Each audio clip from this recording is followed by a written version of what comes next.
adobe illustrator এর মাধ্যমে আমরা আজকে এই টাইপোগ্রাফি কাস্টম এই টি-শার্ট ডিজাইনটাকে তৈরি করব। তো এই ডিজাইনটা তৈরি করার ক্ষেত্রে আপনারা আজকের এই ভিডিও থেকে অনেক ভালো কিছু শিখতে পারবেন এবং এই মাঝখানে যে রিবনটা তৈরি করা হয়েছে এটা কিভাবে তৈরি করা হয়েছে সবকিছু আজকের এই ভিডিও থেকে জানতে পারবেন। তো কথা না বাড়িয়ে চলুন শুরু করে দিচ্ছি। চ্যানেলে নতুন এসে থাকলে সাবস্ক্রাইব করে সাথে থাকবেন। তো আমাদের এটা হচ্ছে মেইন ডিজাইন। এখন আমাদের প্রথমে হচ্ছে টি-শার্টের একটা মেজারমেন্ট তৈরি করতে হবে।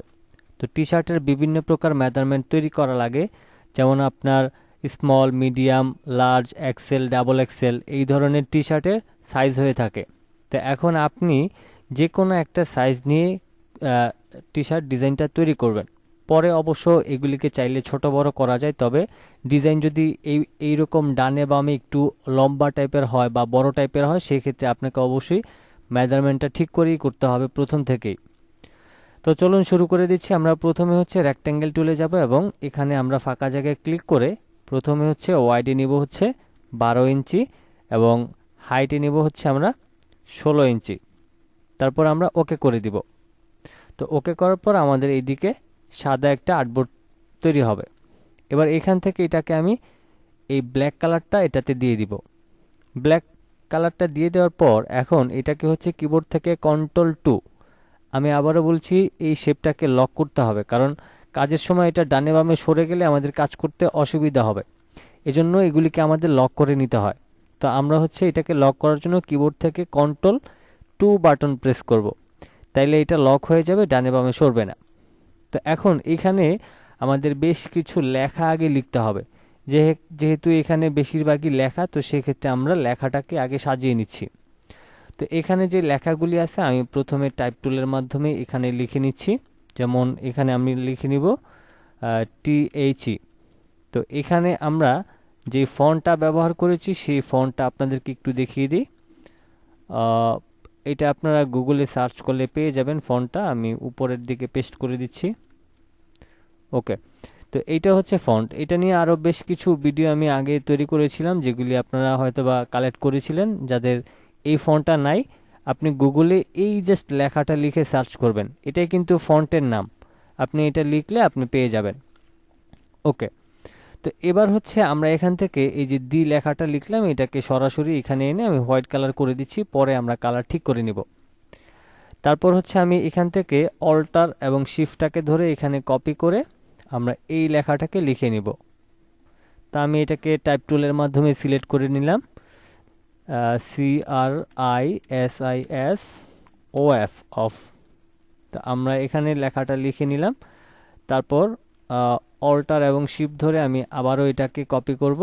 এবার টাইপ টুলে গিয়ে মাউসের লেফট বাটনটা এইভাবে ক্লিক করে এটাকে সিলেক্ট করে নিব। তারপর হচ্ছে TUDOY। তারপর হচ্ছে আমরা এখানে আলাদা আলাদা করে নিচ্ছি কেন, কারণ প্রত্যেকটাতে আলাদা আলাদা কালার বা ছোট বড় শেপের ব্যাপার আছে, এই জন্য আমরা এগুলিকে আলাদা আলাদা লিখে নিচ্ছি। আপনি চাইলে একসাথে লিখেও করতে পারেন, পরবর্তীতে Ctrl+X দিয়ে কাট করে নিতে পারবেন। এবার হচ্ছে আমরা টুমরো লেখাটাকে লিখে নিচ্ছি TOMORROW। ওকে, এখন কিন্তু আমাদের লেখালেখির কাজটা শেষ। এখন এই যে আমরা এখানে যে কালো যে আর্টবোর্ডটা যে লক করেছিলাম এটাকে Ctrl+Alt+2 দিয়ে আনলক করব। আনলক করার কারণ হচ্ছে যে এই যে কালো আর্টবোর্ডটা আছে এটাকে আমাদের এখান থেকে এই যে রোলারটা দেখতেছেন এটা যদি আপনার না থাকে তাহলে কিবোর্ড থেকে Ctrl+R প্রেস করলে চলে আসবে। তা আমরা এখান থেকে গাইডের মাধ্যমে আমরা এই ব্ল্যাক অংশটার মিডল পয়েন্ট নিয়ে নিচ্ছি। উপর থেকে একবার নিব, নিচে থেকে একবার নিব, তাহলে আমরা সব দিকের মিডলটা পেয়ে যাব। ওকে, এবার আমরা এই কালো অংশটাকে আবারও Ctrl+2 দিয়ে লক করে নিলাম। নেওয়ার পর এখন এই যে দি যে লেখাটা আছে এটাকে হচ্ছে আমরা একদম মাঝখানে বসিয়ে নিচ্ছি এবং একটু উপরের দিকে তুলে নিচ্ছি।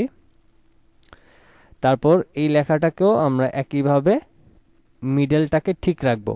অ্যালাইন ঠিক করার জন্য অবশ্যই আমরা একটু মনোযোগ দিয়ে কাজটা করব এবং আমি এই লেখাটাকে এখন উপরের দিকে তুলে দিচ্ছি। তো আমি মাঝখানে কিছুটা ফাঁকা রাখবো এবং এখান থেকে আমি এটাকে সিলেক্ট করে আইড্রপার দিয়ে এই কালারটা দিয়ে দিলাম। আমি এটাকে মিডল করে নিই, এখান থেকে মিডলটা করে নিচ্ছি। ওকে, তো আমরা এখান থেকে একটা কাজ করতে পারি, আমরা হচ্ছে এখান থেকে কালারটা নিয়ে নিতে পারি, তাইলে আমাদের জন্য এখান থেকে নিতে সুবিধা হবে। এরপর হচ্ছে এই যে টুডে লেখাটা আছে, এই টুডে লেখাটাকে আমি এখানটায় মাঝখানে অ্যালাইনটাকে ঠিক করে নিই। তারপর এটাকে আমি একটু উপরের দিকে তুলে দিব। এটাকে অবশ্যই একটু ছোট করে তুলতে হবে। আমি এটাকে আরেকটু ছোট করে দিলাম। এবার এখানে দুই পাশে দুইটা স্টার ব্যবহার করেছি, আমরা এই দুইটা স্টার ব্যবহার করে নিচ্ছি। আমাদের ডিজাইনের কিন্তু আহামরি কোনো সময় লাগবে না তৈরি করতে, আমাদের জাস্ট এই রিবনটা তৈরি করার জন্য আমাদের একটু সময় ব্যয় হবে। তো এখানে হচ্ছে একটা স্টার নিলাম, তারপর অল্টার এবং শিফটটাকে ধরে আমি এই পাশটাতে একটা স্টার দিয়ে দিলাম। আমি এটাকে আরেকটু ক্লোজ করে নিচ্ছি। ওকে, তো এরপর হচ্ছে আমাদের এখানে এই যে টুমোরো লেখাটা রয়েছে, আমি এটাকে আগে কালারটা দিয়ে নিই, তাইলে আমাদের আর ঝামেলা করবে না। আমি এটাকে এখান থেকে আগে একটু ছোট করে নিই, তারপর অ্যালাইনটা ঠিক করে আমি হচ্ছে এটাকে বসিয়ে নিব। তা আমি এটাকে আপাতত এখানেই রাখলাম, যেহেতু আমরা এখানে হোয়াইট রিবনটাকে বসাবো, সেজন্য আমাদের এইদিকে জায়গার প্রয়োজন লাগবে। ওকে, এইবার হচ্ছে আমাদের এই যে উপরের যে শেপটা আছে, এই শেপটা তৈরি করতে হবে।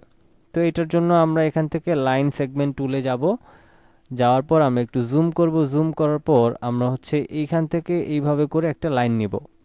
তারপর আমি আইড্রপার দিয়ে কালারটা দিয়ে দিচ্ছি। আমি ধরেন এখান থেকে কালারটা দিয়ে দিচ্ছি। তারপর স্ট্রোকটা আমি আমার প্রয়োজন অনুযায়ী মোটা করে নিব। তো আমি এখান থেকে ভ্যালুটাকে 13 পিটি করে নিলাম। এবার ইউনিফর্ম থেকে আমরা এই অপশনটা সিলেক্ট করে দিব। তাইলে এখানটায় আমাদের একটা অংশ হচ্ছে একটু মোটা থাকবে এবং একটা অংশ চিকন থাকবে। এবার এইটাকে চাইলে আপনি কিন্তু একটু রাউন্ডও করে দিতে পারেন, এই যে এই কর্নারটাকে। যেমন আমি এটাকে সিলেক্ট করে আমি স্ট্রোক থেকে রাউন্ড ক্যাপ করে দিলে আমাদের এটা রাউন্ড হয়ে যাবে। যদি আপনি রাউন্ড করতে না চান, আপনি সোজা কাটা চান, সেক্ষেত্রে কাটাও ব্যবহার করতে পারেন, কোনো সমস্যা নেই। আমি আপাতত এটাকে রাউন্ড দিচ্ছি। এবার অল্টার এবং শিফটটাকে ধরে আমি এখানে একটা কপি করে কন্ট্রোল ডি, কন্ট্রোল ডি। ওকে, এবার এই চারটাকে হচ্ছে আমরা এখানটায় ধরে আমরা অল্টার এবং শিফট ধরে এই পাশটাতে নিয়ে আসবো এবং এটাকে আমরা জাস্ট এইভাবে রোটেট করে নিব। রোটেট করে আমাদের গ্যাপটাকে ঠিক রাখতে হবে, এখানটায় যে গ্যাপটা রেখেছি আমরা যাতে সমানভাবে গ্যাপ রাখতে পারি। ওকে, তো এবার হচ্ছে আমাদের উপরের যে কাজটা ছিল সেটা কিন্তু শেষ। আর এখানে আরেকটা বিষয় হচ্ছে, আমরা যদি চাই এটাকে আরেকটু ছোট করে দিতে, তাইলে যদি ভালো মনে করেন বা ভালো হবে, তাইলে আরেকটু করে ছোট করে দিবেন। ওকে, তা আমি এতটুকু করেই রাখলাম। এখন এখানে হচ্ছে আমাদের মেইন কাজ হচ্ছে এই রিবনটা তৈরি করা। এটা তৈরি করার সময় অবশ্যই একটু মনোযোগ সহকারে দেখবেন, তাইলে আপনি করতে পারবেন। তো প্রথমে রিবনটা তৈরি করার জন্য আমাদেরকে রেক্ট্যাঙ্গেল টুলে যেতে হবে। এরপর মাউসের লেফট বাটনটা ক্লিক করে আপনি একটু মোটা করে আপনি এরকম একটা শেপ নেবেন। তারপর এটাতে ধরেন আমি হোয়াইট কালার দিয়ে দিলাম। ওকে, এবার হোয়াইট কালার দিয়ে দেওয়ার পর আমরা হচ্ছে অল্টার ধরে এখানে একটা কপি করলাম। তারপর এই পাশটা থেকে আমি এটাকে একটু ছোট করে নিলাম। নেওয়ার পর এখন হচ্ছে এই শেপটাকে সিলেক্ট করে আমি এখান থেকে যাব হচ্ছে অ্যাড অ্যাঙ্কর পয়েন্ট টুলে। অ্যাঙ্কর পয়েন্ট টুলে যাওয়ার পর আমি এখান থেকে মাঝখানে একটা অ্যাঙ্কর পয়েন্ট নিলাম। তারপর ডিরেক্ট সিলেকশন টুলের মাধ্যমে আমি এখানে ক্লিক করে শিফটটাকে ধরে আমি জাস্ট এটাকে এই মাঝখানটায় নিয়ে আসলাম। নিয়ে আসার পর এখন আমরা হচ্ছে এই শেপটাকে আমরা ঠিক এইরকম একটা পজিশনে বসাবো। আমি এটাকে আমার মতো করে বসিয়ে নিচ্ছি। এটাকে অবশ্যই নিচের দিকে দিয়ে দিতে হবে। আমি একটা ডিফারেন্ট কালার দিই, তাইলে আপনারা বিষয়টা বুঝতে পারবেন। তো আমি এখান থেকে এটাকে এতটুকু রাখলাম। আর এখান থেকে চাইলে এটাকে আরেকটু উপরের দিকে তুলে দিতে পারি। আমি এতটুকুই তুলে দিলাম। আর এখান থেকে আমি এটাকে আরেকটু ভিতরের দিকে নিয়ে আসি। ওকে, এতটুকুই হলে আমাদের পারফেক্ট হবে। এবার এখান থেকে হচ্ছে আমরা যাব পেন টুলে। পেন টুলে যাওয়ার পর আমরা এই কর্নারে একটা ক্লিক করব, তারপর এই কর্নারে, তারপর এখানে, তারপর এখানে। এখন এখানে হচ্ছে আমরা প্রথমে এটাকে হোয়াইট কালার করে দিই। তারপর এই যে শেপটা রয়েছে এই শেপটার মধ্যে আমি ডিফারেন্ট একটা কালার দিয়ে দিচ্ছি। আমি একটু ডার্ক টাইপের কালার দিব, এটা দিয়ে দিলাম। এবার এটাকে একটু জুম করে আপনি এই শেপটাকে সিলেক্ট করে এখান থেকে রাইট বাটন ক্লিক করে অ্যাঙ্কর পয়েন্ট টুলে যাবেন। তারপর এখানটায় ক্লিক করে আপনি এটাকে হালকা একটু রাউন্ড করে দিবেন যাতে এটা দেখতে সুন্দর হয়। তারপর এই পাশটা আমি হালকা একটু এটা না হইলেও চলে, যাক আমি এটাকে এতটুকুই রাখলাম। ওকে, তো এবার হচ্ছে আমরা এই শেপটা এবং এই শেপটাকে সিলেক্ট করে আমি অল্টার ধরে এদিকে একটা নিয়ে নিব। তারপর রাইট বাটন ক্লিক করে ট্রান্সফর্ম, তারপর রিফ্লেক্ট আমরা ভার্টিক্যালে রেখে জাস্ট ওকে করে দিব, তাহলে এটা বিপরীত পাশে ঘুরে যাবে। এবার আমি এখান থেকে এটাকে আমি আমার শেপ অনুযায়ী বসিয়ে নিচ্ছি। অবশ্যই এখানে জুম করে ভালো করে দেখতে হবে যে আসলে ঠিকঠাক মতো বসছে কিনা। আমাদের এটা ঠিকঠাক মতো বসছে। এখন এখানে আমাদের রিবনটা তৈরি হয়েছে, বাট এখানে হচ্ছে আমাদের এটাকে যে কার্ভ করেছি, যে এটাকে যে এইভাবে করে আমরা কার্ভ করেছি, এটা কিভাবে সেটাই দেখব এখন। তো তার জন্য প্রথমে আমি এই শেপটাকে সম্পূর্ণটা সিলেক্ট করে আগে গ্রুপ করব। গ্রুপ করার পর আমরা হচ্ছে যাব ইফেক্টে, ইফেক্ট থেকে ওয়ার্প অপশনে যাব, তারপর এখান থেকে এই আর্টস অপশনে ক্লিক করব। ক্লিক করার পর এখানে হচ্ছে আমাদের এখানে দেখতে পাচ্ছেন আমাদের হরিজেন্টাল সিলেক্ট করা রয়েছে এবং -70% করা রয়েছে। তা আমি এখান থেকে ওকে করে দিচ্ছি। এই যে পার্সেন্টেজ রয়েছে, আপনি এই পার্সেন্টেজ অনুযায়ী আপনি করে নেবেন।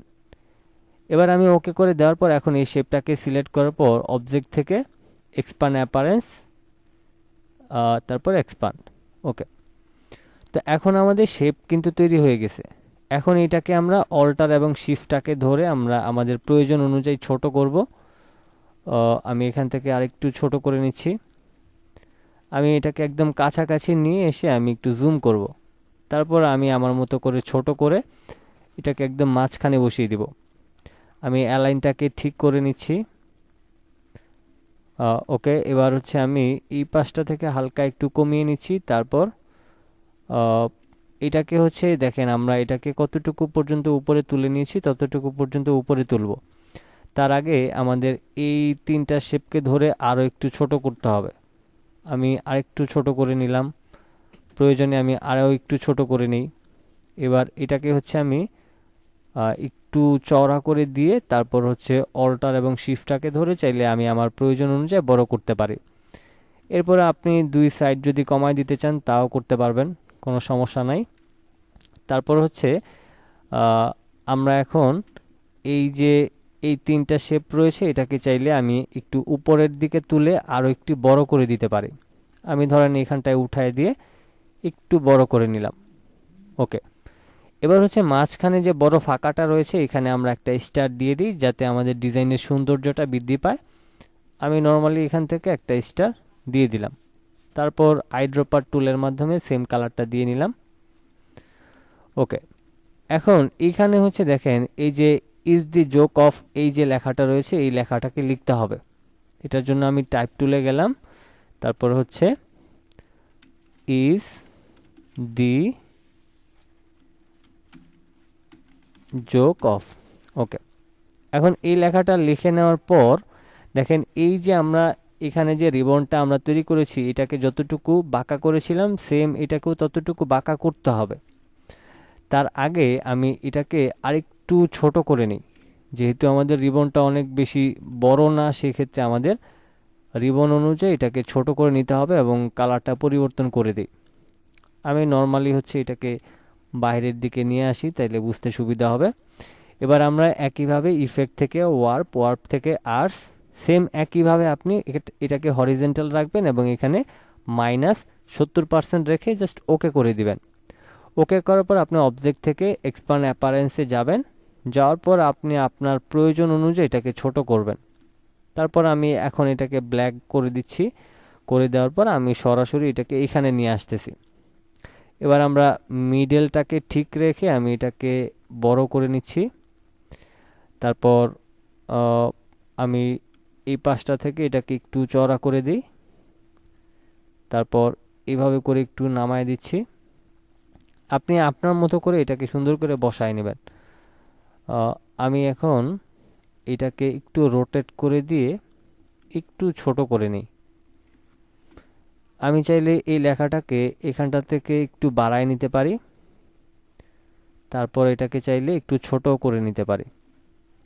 তারপর দুই পাশটা থেকে একটু বাড়ায় দিয়ে আমি চাইলে এটাকে আরও একটু ছোট করতে পারি। তো এটাকে হচ্ছে আমাদের মেইন কাজ হচ্ছে সুন্দর করে বসানো। তার আগে আমরা রিবনটার মিডলটা একটু দেখি, রিবনটার মিডলটা একটু ঠিক নাই, আমি ঠিক করে নিলাম। এবার লেখাটাকে আমি একটু ঠিক করে নিই। ওকে, তো এখন এখান থেকে আমরা এই লেখাটাকে হালকা একটু নিচের দিকে দিয়ে দিব। তারপর আপনি চাইলে এটাকে আরও একটু ছোট করে সুন্দর করে বসায় নিতে পারেন। আপনি যতটুকু ছোট করতে চান ততটুকুই ছোট করতে পারবেন, আপনার বসানোর সুবিধার্থে কোনো সমস্যা নেই। আমি ধরেন এইখানটা একটু উপরে তুলে দিয়ে এখানটা একটু নিচের দিকে দিয়ে দিলাম। ওকে, তো ফাইনালি আমাদের এখানে লেখাটাও কিন্তু সুন্দর করে বসে গেল। এখন এখান থেকে যে টুমোরো যে লেখাটা রয়েছে এটাকে আমি অ্যালাইনটাকে ঠিক করে আমি এটাকে এখানে বসিয়ে দিচ্ছি। ওকে, তো ফাইনালি আমাদের ডিজাইন কিন্তু কমপ্লিট। তো এখন এইখানে হচ্ছে দেখেন, এখানে যদি আমরা এবার চাই যে এই রিবন প্লাস হচ্ছে এই লেখাটাকে সহ আমরা একটু বড় করতে, তাহলে অল্টার শিফট ধরে দুইটাকে একসাথে ধরে আমরা বড় করে দিতে পারবো। এবং এখান থেকে এই টুমোরো লেখা সহ স্টার সহ আমরা এটাকে আরো বড় করে দিতে পারবো। ওকে, তো এবার হচ্ছে আমাদের এই স্টারটাকে যদি আমরা একটু বড় করতে চাই সেক্ষেত্রেও করতে পারবো, জাস্ট ডিজাইন অনুযায়ী আপনি করবেন। এখন এখানে হচ্ছে একটা জিনিস দেখেন, আমরা এখানে যে ডিজাইনটা তৈরি করলাম এই ডিজাইনের মধ্যে যে গ্যাপগুলি রয়েছে একটা ফন্ট থেকে আরেকটা ফন্ট, এটা যাতে সমান থাকে, সমান থাকলে আপনি ডিজাইনটা সুন্দর হবে। তারপর এখান থেকে ধরেন রিবনের এখান থেকে আমি এই এই শেপটাকে একটু গ্যাপ করে নিলাম। তো ফাইনালি আমাদের ডিজাইনটা কিন্তু হয়ে গেল। এবার হচ্ছে আমরা যদি ফটোশপে গিয়ে আমরা নর্মালি যদি ধরেন এই একটা টি শার্টের মধ্যে এই ডিজাইনটাকে বসাই, তাহলে আমরা বুঝতে পারবো যে ডিজাইনটা আসলে কতটা সুন্দর হয়েছে। তো এই ছিল মূলত আমাদের আজকের ভিডিও। তো আপনি যদি এই ধরনের টি শার্ট ডিজাইন তৈরি করে শাটার স্টক বলেন, তারপরে হচ্ছে আপনার বিভিন্ন ওয়ে আছে এই টি শার্টগুলি বিক্রি করার জন্য। এছাড়াও হচ্ছে আপনি এগুলির মাধ্যমে ফ্রিল্যান্সিং করে টাকা ইনকাম করতে পারবেন। তারপরে হচ্ছে আপনি এই টি শার্ট দিয়ে আপনি যে কোনো বিজনেস আপনি শুরু করতে পারেন। যেমন আপনি টি শার্টের মধ্যে এই ধরনের ডিজাইন তৈরি করে ছাপ দিয়ে সুন্দর সুন্দর ডিজাইন তৈরি করে আপনি কিন্তু ভালো ভালো প্রতিষ্ঠানে সেগুলি বিক্রি করতে পারেন। আই মিন ই কমার্সের যে বিজনেসগুলি রয়েছে সেইগুলিও করতে পারেন। তো এই ছিল আমাদের আজকের ভিডিও। তবে এখানে বিষয়টা হচ্ছে যে আপনারা যখনই কোনো ডিজাইন তৈরি করবেন, ডিজাইনের মধ্যে আপনি সম্পূর্ণ ডিজাইনটা শেষ করার পর আপনি একটা টি শার্টের মধ্যে এই ডিজাইনটা রেখে দেখবেন যে আসলে কতটা সুন্দর দেখা যায়। ফন্টের কালার, তারপরে হচ্ছে ডিজাইনের কালার এবং টি শার্টের কালারের সাথে ম্যাচ করে কিনা। তো আপনি সব কিছু ম্যাচ করে সুন্দর করে একটা ডিজাইন যখন তৈরি করবেন তখন কিন্তু সেটা অনেক বেশি সুন্দর হবে। তো এই ডিজাইনের মেইন এবং সবচাইতে গুরুত্বপূর্ণ বিষয় ছিল এই রিবনটা। তো এই রিবনটা কিভাবে তৈরি করে সেটা শিখে নিলাম আজকের এই ভিডিও থেকে। সবাই ভালো থাকবেন, সুস্থ থাকবেন, আল্লাহ হাফেজ।